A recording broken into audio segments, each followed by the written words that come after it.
When the world is disrupted, your influence is the first casualty. Leaders are struggling to engage their teams. People feel they don't have a voice, and there's the extreme pressure of being thrust into the spotlight of a crisis on a very public stage. Hi, I'm Neryl East.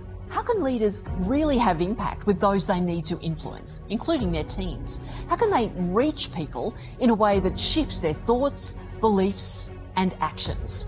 Well, that's where I come in. It might be having a conversation with a team member that's really sensitive, or having a meeting with a client that isn't going so well. It might even be speaking to your whole community, or perhaps doing a media interview. And would you agree, in the incredibly turbulent times we've been through, and looking to a future that's brimming with hope, but also filled with uncertainty, we're going to be facing more and more spotlight situations. Dr. Neryl East is a communications expert. Thanks for being on the program, Doctor. You're welcome. Great to be here. Neryl East is a communications expert and author and joins me now. Neryl, welcome. Thanks so much for having me on the program. In my presentations and workshops, I show leaders how to be heard, to stand out and to command influence, whether they're talking to someone in the same room or on the other side of the globe. The reality is that you are operating now in a reputation-driven economy, where how people perceive you and your business and your events and what they then pass on to others is actually more important than what you think you do. Communication and influence are critical skills for every leader.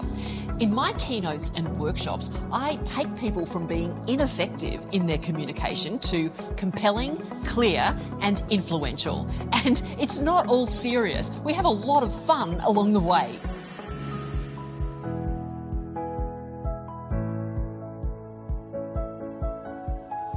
You're not necessarily going to get it every time, but just having that picture, again, is going to give you inspiration.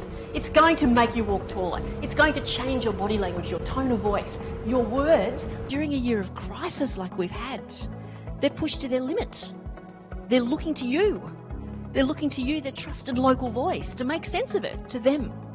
And so what are you doing to make sure that you understand who you're talking to?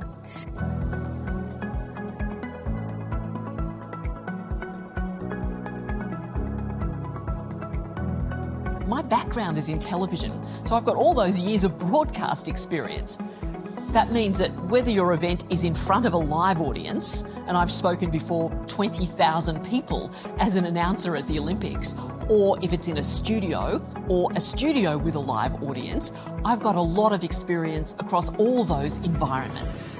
You have a choice about how you level up as a leader, especially in spotlight situations. My final tip is look at those two areas, character and competence, and decide which one of those you're going to build up to strengthen your influence. Because if you put those two together, people will only say amazing things about you. And that is how you ignite your influence.